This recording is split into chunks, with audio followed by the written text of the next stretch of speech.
Esta viagem começa nas florestas e terras agrícolas da região sudeste da Alemanha. De Bayreuth, terra das óperas de Wagner, ela segue para a histórica cidade de Nuremberg. Depois, para o leste ao longo de um dos maiores cursos d'água do mundo, o Danúbio. Em suas margens fica Valhalla, a resposta alemã ao Partenon de Atenas. Perto da fronteira austríaca fica o sonolento vilarejo de Marktau, cidade natal do Papa Bento XVI. E, finalmente, chega a Munique em tempo de participar do maior festival de cerveja do mundo, a Oktoberfest.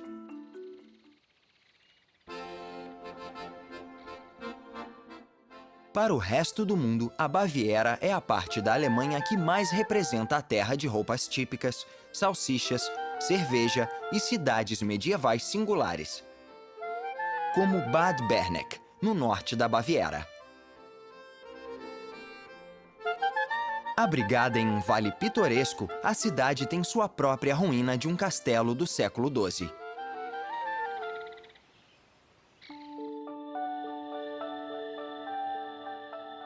Situada no sudeste da Alemanha, a Baviera é o maior dos 16 estados do país. Seu tamanho é quase o mesmo de seus dois países vizinhos, República Tcheca e Áustria. A Baviera é um dos estados mais antigos da Europa e tem uma rica história que data do primeiro milênio. O povo daqui se considera bávaro antes de se considerar alemão e tem cultura e tradições próprias. E uma das maiores tradições da Baviera são os festivais. A cidade medieval de Bayreuth tem um dos mais famosos do mundo, o Festival de Bayreuth, que dura um mês.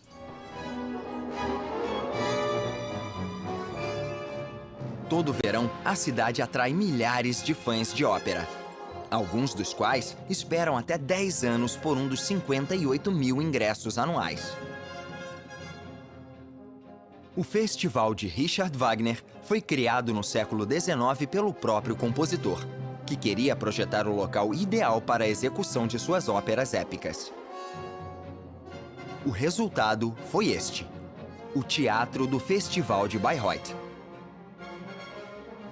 Dos anos 30 até a Segunda Guerra Mundial, a cidade virou o centro da ideologia nazista, graças ao amor particular de Hitler pela música de Wagner e pelo festival. Mas o interesse pessoal do ditador nazista por Bayreuth fez com que os aliados a bombardeassem muito, destruindo cerca de 1/3 da cidade e resultando na perda de centenas de vidas de civis. Incrivelmente, o teatro permaneceu intacto. Após a guerra, Bayreuth tentou se distanciar do passado nazista, e foi só em 1951 que o Festival de Wagner foi revivido, com lotação esgotada desde então.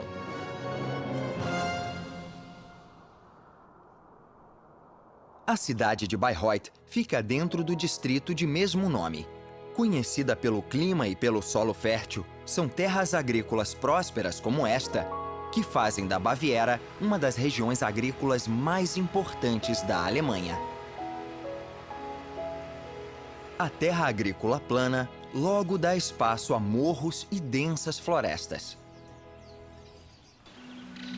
Este é o Parque Natural de Frankenhohe, uma área de conservação de 1.100 km² que atesta a tradição alemã de amar atividades ao ar livre. O parque fica em uma das áreas mais ensolaradas do sul da Alemanha e oferece uma paisagem muito variada, com florestas, rios e até vinhedos. Planejado para aproximar as pessoas da natureza, é um dos mais de 100 projetos do tipo na Alemanha, que juntos formam 1/4 da área do país. Na extremidade do Parque Natural fica Ansbach, uma cidade com cerca de 40 mil habitantes. Ela é conhecida pelas exposições natalinas que ocorrem no centro da cidade, bem como pelo Palácio do século XVIII, que já foi casa de uma série de membros da aristocracia e da realeza. Os jardins da mansão foram criados de acordo com um estilo francês formal, incorporando também um laranjal e um jardim de ervas. Os jardins abrigam o Festival Rococó todo verão, quando o esplendor da época é trazido de volta à mansão. Hoje, Ansbach é uma próspera cidade universitária. Mas como em muitos lugares da Alemanha, as várias placas em homenagem a civis mortos durante o regime nazista são um lembrete constante dos eventos infelizes do século passado. Não longe de Ansbach fica a cidade que testemunhou a ascensão e a queda dos nazistas. Nuremberg. No sudeste da cidade fica o Parque do Povo de Dutzenteich, onde o Partido Nazista infamemente fazia comícios anuais nas décadas de 20 e 30. Dezenas de milhares de pessoas viajavam de toda a Alemanha para ver Adolf Hitler discursar. Edifícios monumentais foram planejados para demonstrar a suposta grandeza do Terceiro Reich, como o Salão do Congresso, cuja fachada foi inspirada no Coliseu de Roma. A estrutura, que deveria ter uma cúpula e capacidade para 50 mil pessoas, nunca foi concluída. E este campo servia de local para os comícios. Uma suástica gigante ficava no topo da tribuna principal. Ela foi destruída em uma cerimônia após a vitória dos aliados em 1945. E já que Nuremberg foi o berço formal do Partido Nazista, os aliados acharam que seria um lugar apropriado para seu fim simbólico. E a conclusão dramática para o papel de Nuremberg na guerra ocorreu aqui, no Palácio da Justiça. Um tribunal militar internacional processou 21 nazistas de alta patente por crimes de guerra. 11 foram enforcados em seguida. Mas apesar da associação da cidade com alguns dos episódios mais sombrios da história da Alemanha, a Nuremberg de hoje é uma cidade próspera de 500 mil de habitantes. Após os bombardeios dos aliados, boa parte da herança arquitetônica da cidade foi restaurada, como estas pontes dos séculos XVI e XIX. O castelo, que precisou ser reconstruído, e a igreja de São Lourenço, que também foi destruída durante a guerra. A cidade também manteve a ligação centenária com a fabricação de brinquedos. Nuremberg hoje tem a maior feira internacional de brinquedos e videogames do mundo. Aproximadamente 2.700 expositores de 60 países apresentam cerca de 1 milhão de produtos. Como um importante centro industrial para a Europa Central e o leste europeu, Nuremberg é servida por 4 estradas principais. Essas autobahns, como são chamadas na Alemanha, são famosas porque não têm limite de velocidade, embora o limite aconselhável seja de 130 km por hora. As autobahns formaram a primeira rede de estradas de alta velocidade em 1935, e elas eram usadas até para quebrar recordes de velocidade. O recorde mundial de 432 km por hora, estabelecido por Rudolf Caracciola em 1938, ainda é uma das mais altas velocidades já atingidas em uma estrada pública. A rede de autobahns alemã agora tem uma extensão total de 13 mil quilômetros, sendo a 4ª mais longa do mundo, atrás dos Estados Unidos, da China e da Índia.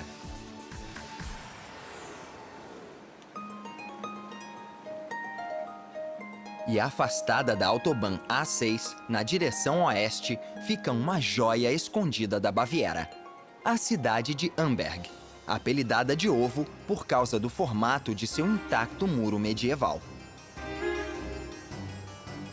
A extração de minério de ferro deixou a cidade rica durante a Idade Média, tornando possível a construção das melhores fortalezas da Alemanha. Além do muro, Amberg também tinha um fosso cheio d'água e cerca de 100 torres de defesa.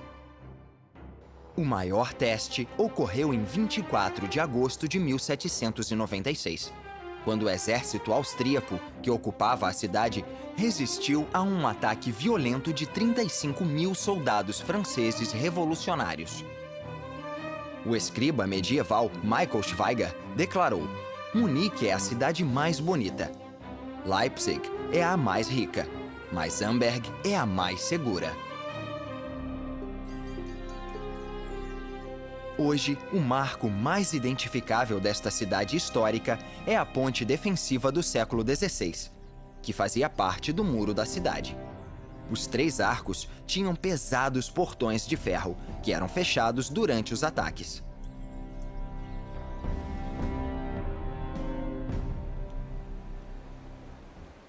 Rumo ao sul, a mistura de verde e dourado fica para trás, e surgem as florestas do Vale do Naab. E é no próprio rio Naab que você encontra Pielenhoven, uma pequena cidade que originalmente cresceu em volta do mosteiro centenário ao qual ela servia. Hoje, o mosteiro é usado como internato do famoso coral de meninos de Regensburg. E a catedral onde eles cantam fica a 10 quilômetros seguindo o rio.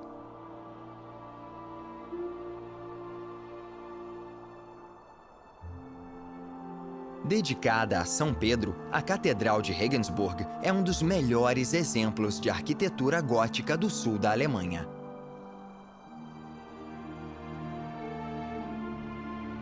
Apesar de a catedral existir de uma forma ou de outra desde o ano 700, as principais características vistas hoje, como as torres e os pináculos, não foram concluídas até a década de 1870. A catedral fica no coração de uma das mais bem preservadas cidades medievais da Alemanha, e uma das poucas que saíram praticamente ilesas da Segunda Guerra. Mas não é só o antigo quarteirão que atrai turistas para a área. Nos arredores da cidade, às margens do Danúbio, fica esta construção neoclássica extraordinária, Valhalla. O templo foi erguido em 1842 por Luís I da Baviera, como um monumento aos povos germânicos em todo o mundo. Isso incluía lugares diversos, como Holanda, Rússia, Grã-Bretanha e países bálticos, cobrindo um período de quase 2000 anos. Mas enquanto o Valhalla da mitologia nórdica era o lar daqueles que morriam gloriosamente em batalha, o Valhalla de Luís I era dedicado não apenas a guerreiros, mas também a homens e mulheres da literatura, das artes, da música, da ciência e da política. O templo, copiado do Partenon de Atenas, abriu com 160 placas e bustos comemorativos, e mais de 40 foram adicionados desde então, de Albert Einstein a alemães da resistência contra o nazismo.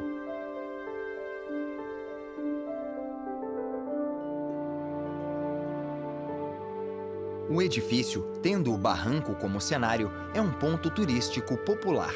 Anualmente, o maior salão da fama da Alemanha atrai quase 1 milhão de visitantes.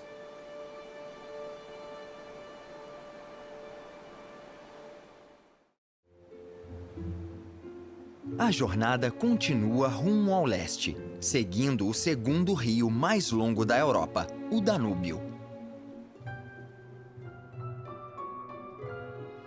Nascendo no sudoeste da Alemanha, o rio se expande pelo continente, de oeste a leste, por quase 2.900 quilômetros, até desaguar no Mar Negro, entre a Ucrânia e a Romênia.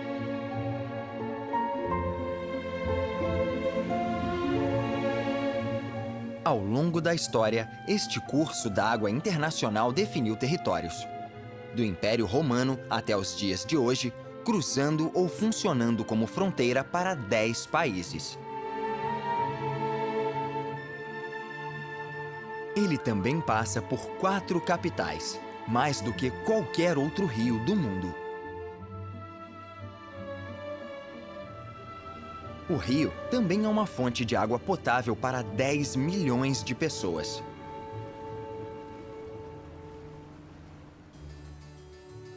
Por todo o Danúbio, há lembretes da importância do rio ao longo das épocas.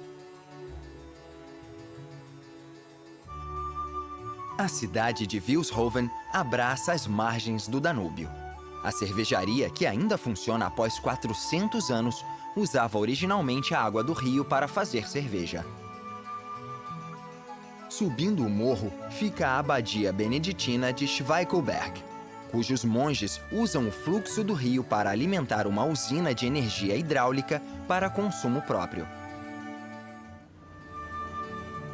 Boa parte do Danúbio é navegável e, nos meses de verão, embarcações particulares e comerciais fazem uso de seu grande canal.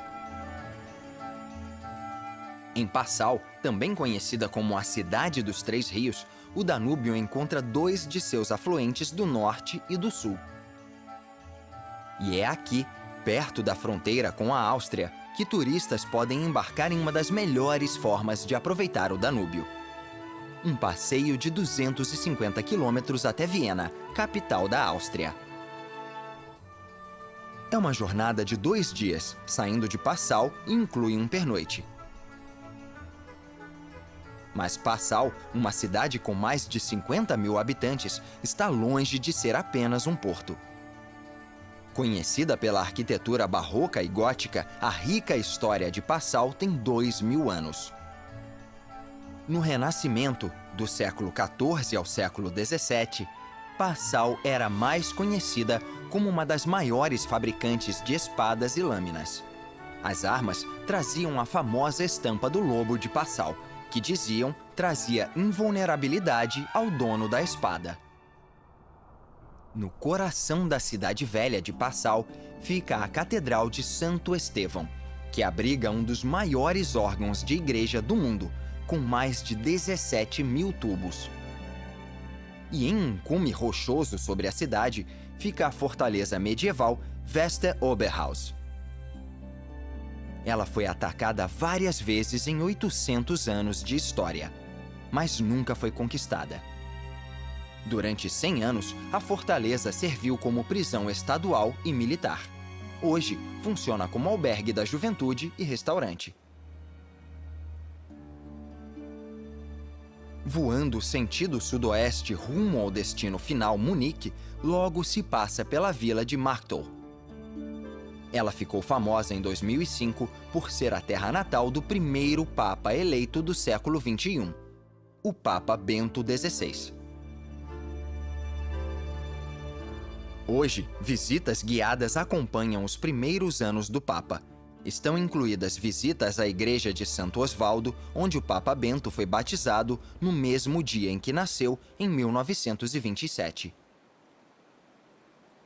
E é uma ligação católica que leva você ao destino final, porque foram monges beneditinos do século XII que inicialmente se estabeleceram aqui.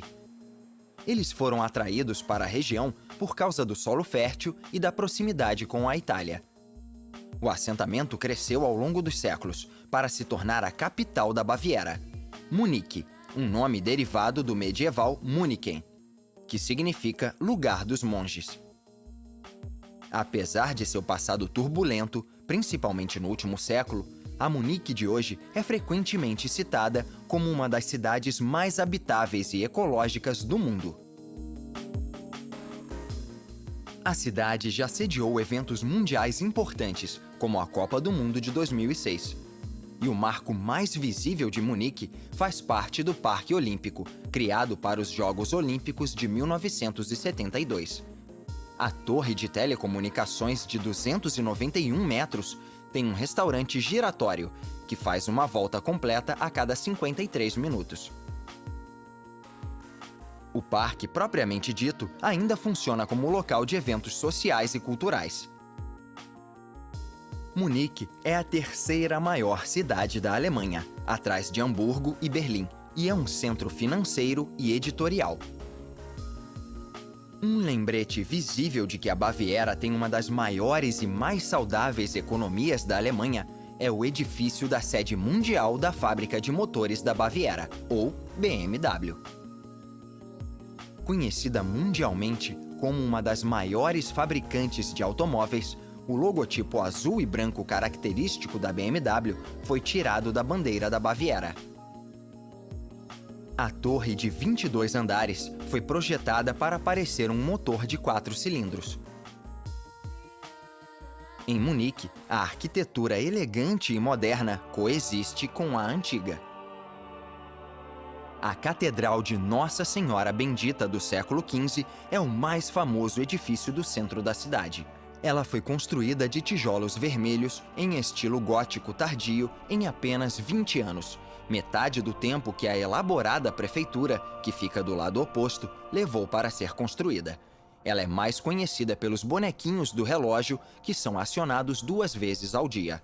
E a oeste de Munique fica um palácio com jardins que rivaliza com poucas cidades: Nymphenburg. O pavilhão central, em estilo barroco, foi construído em 1675 para comemorar o nascimento de um bebê real. Desde então, o palácio funcionou como residência de verão para gerações de governantes da Baviera, que modificaram, adicionaram algo e ampliaram os edifícios. Os Wittelsbach, a família real bávara, ainda são proprietários do palácio e dos jardins. A grandeza do palácio só é igualada pelos seus jardins, que começaram como um relativamente modesto jardim italiano, e depois se expandiram e foram projetados novamente como um jardim francês formal, incluindo uma rede de canais e lagos ornamentais. Na metade dos anos 1800, a tendência de paisagismo em estilo inglês transformou boa parte dos jardins no que se vê hoje. O Palácio Nymphenburg e seus jardins são abertos ao público e atraem mais de 300 mil visitantes por ano. Poucas cidades são páreo para Munique em termos de música e arte, museus e antiguidades, palácios e jardins. Mas esta jornada termina com outro tipo de cultura. Uma cultura querida por toda a população da Baviera: cerveja.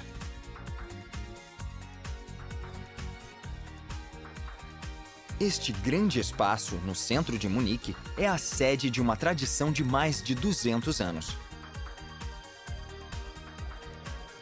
A Oktoberfest de Munique. É um festival de cerveja de 16 a 18 dias que começa no fim de setembro e vai até o primeiro fim de semana de outubro. Além de ser uma das feiras anuais mais famosas da Alemanha, a festa é também a maior do mundo, com mais de 5 milhões de visitantes.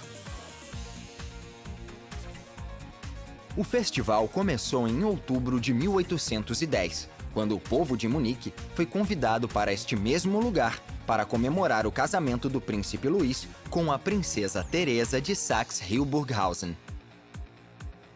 O sucesso foi tanto que foi aprovada uma proposta para repetir a comemoração no ano seguinte.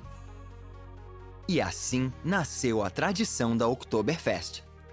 Apenas cerveja produzida dentro dos limites da cidade de Munique pode ser vendida no festival. São consumidas grandes quantidades, geralmente cerca de 7 milhões de litros ao longo do festival. Além da cerveja e dos brinquedos, visitantes de todo o mundo podem aproveitar a comida bávara tradicional, de macarrão com queijo e panquecas de batata, a salsicha branca e chucrute. No fim das contas, a festa é um resumo do famoso amor da Baviera por festivais, comida e cerveja. Um lugar perfeito para terminar esta jornada.